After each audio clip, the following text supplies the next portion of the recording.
ऐसी जगह में गई नरवा के किनारे, जो हाँ लोग लैट्रिन करके और वहीं अगल बगल में वह पानी में शौच क्रिया करके आते थे।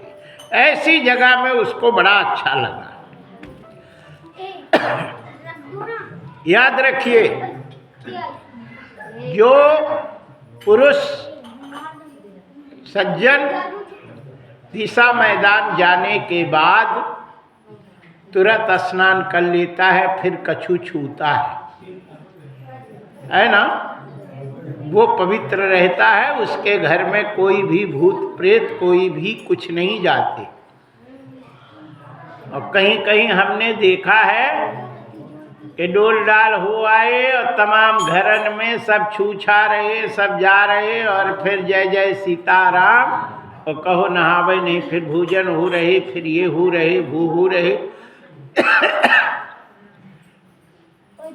धर्म के 4 पैर हैं, हमने बताया, सत्य, दया और पवित्रता। पवित्रता धर्म का एक पैर है। इसलिए हर व्यक्तियों को यदि सनातन धर्म में है तो जैसे ही दिशा मैदान जाए 2 लोटा पानी जरूर डाल लेना चाहिए, है ना। और कपड़े जितने पहन के जाए उतने कपड़े से नहाना चाहिए, पूरे कपड़े को खींचना चाहिए। और अन्यथा दुख के संकटों से बचना बड़ा मुश्किल हो जाता है, क्योंकि ये सब तुम्हें खावे दौड़ रहे हैं, ताक में है। कभी अशुद्ध हो या पवित्र रहे, हम इनकी खोपड़ी में बैठे और झगड़ा करें और सास को लठ देवें और ये पति से लड़े, फलाने से लड़े और ढिकाने से लड़े, घर में उपद्रव करें, और यही सब उपद्रव होता है। और जब मन पवित्र रहता, शरीर पवित्र रहता है, बुद्धि पवित्र रहती है, तो पवित्र चीजें दिमाग में आती हैं। अपवित्र रहेगा तो अपवित्र दिमाग में आएगा, अपवित्रता आती है, कुमार्ग आता है, सुमार्ग छूट जाता है, सतमार्ग चला जाता है, कुमार्ग में पैर रखता है। जय जय श्री सीताराम। पूतना ने सीधे बाएं जांघ में भगवान को लेटा लिया और उसने अपने दाहिने हाथ से बाएं स्तन को निकालती है और भगवान के मुंह में देती है। भगवान मुंह तो बंद किए हुए थे, उसने बड़े बड़े नाखून रखे थे और उसने नाखून को घुसेड़ा। भगवान ने कहा ये तो जीभे काट देगी, तो फिर हम मक्खन कैसे खाएंगे। भगवान ने मुंह फाड़ दिया और उसने दूध अपने स्तन डाल दी और भगवान ने उसके 2 ही हाथों से स्तन को बड़े जोर से पकड़ लिया।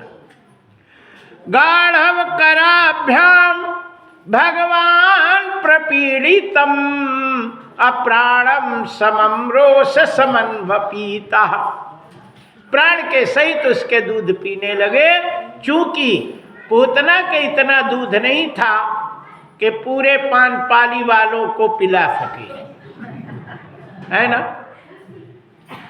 और भगवान जब दूध पीते हैं तो पूरे विश्व तृप्त होता है। विश्व भरण पोषण कर जोई, विश्व के भरण पोषण है, भगवान पाते हैं, संसार तृप्त होता है। कहते हैं कि दुर्वासा जी 88,000 चेला लेके जब दुर्योधन के कहने पर पांडवों के यहाँ जंगल में पहुंचे, द्रौपदी भोजन कर चुकी थी, बोले कि भोजन बनाओ, हम 88,000 आए, दुर्योधन निमंत्रण किया। द्रौपदी ने कहा हो गया सीताराम, हम कहते हैं पानपाली में 88,000 को आ जा, मैं 2 बजे और शाम को कहें भोजन की व्यवस्था करो, कैसे करोगी? है कैसे करोगे? यहाँ तो भागवत के भंडारे के लिए लोग विचार कर रहे हैं कि कैसे हो मैं भंडारा। जय जय श्री सीताराम। का जो प्रसाद साद की व्यवस्था करके बांट देंगे, क्या होगा सोचो।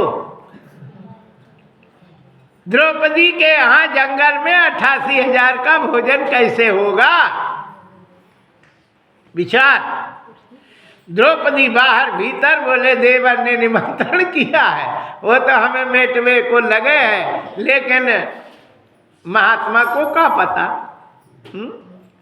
मान लो कि शुभम के भैया हमें निमंत्रण करे आई, हम तो आएंगे। शुभम अच्छा लड़का है, अब वो चाहे कैसे भी हो, नहीं व्यवस्था तो करने पड़ेगी। भले उसने मिटाने को किया हो, लेकिन अब किया तो है। आए तो हम तो कहे तेरे भैया ने बुलाया है, जय जय सीताराम। अब महात्मा आ जाए तो कौन ऐसा गृहस्थ है कह दे चले जाओ, और नहीं है नहीं तो श्राप नहीं देंगे। बोलो, द्रौपदी बाहर भीतर, और पहले आ जाते तो हम नहीं पाते तो हम सबको अच्छे पात्र से खिला देते। अब क्या करें, उसी समय कृष्ण आ गई। बोले कृष्णा बहुत भूख लगी, प्राण निकले। अरे कचू दे। द्रौपदी ने कहा सब भूखे यार,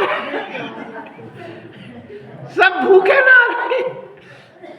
88,000 आए वो भूखे, अब तुम आए तो भूखे, यहाँ कुछ नहीं है।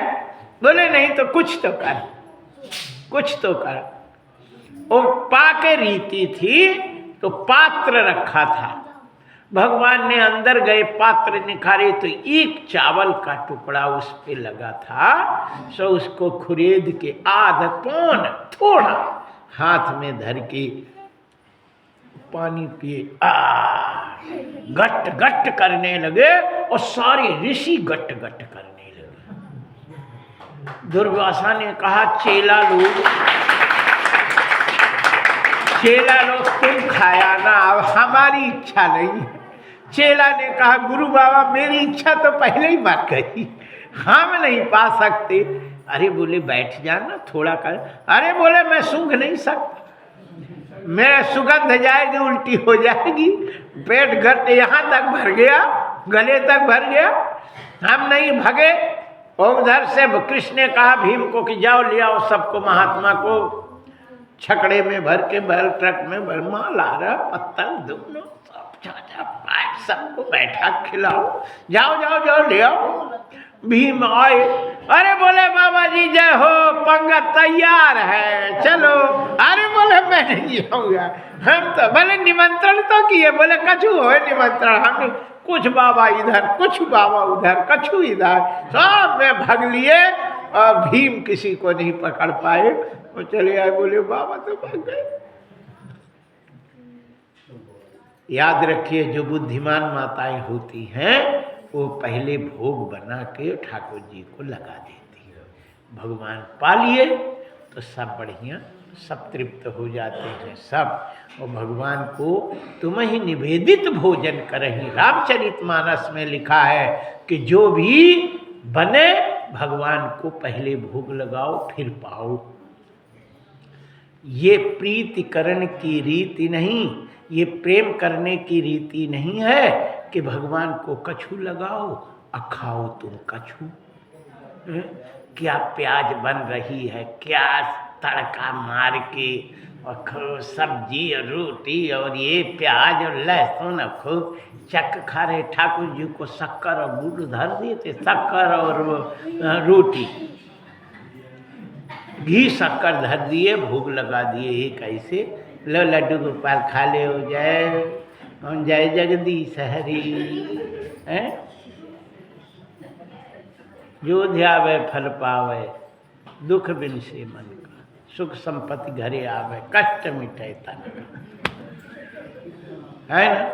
और खिलाने को चिरौंजी दाना और घी और शक्कर और धर दे रोटी, और तुम खा रहे 56 भोग।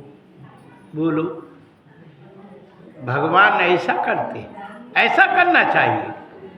याद रखिए यदि अच्छे तुम भक्त हो तो भगवान को जो खिलाओ वही पाओ, और भगवान को जो भोग नहीं पाओ खिलाओ उसको पाना नहीं चाहिए। यही जब तुम ऐसा करोगे तो भगवान भी तुम्हारे साथ अच्छा करेंगे। भगवान तन में सब देखते हैं, पूरे एक एक पल की छल के, छल कपट करने वाले को भगवान कभी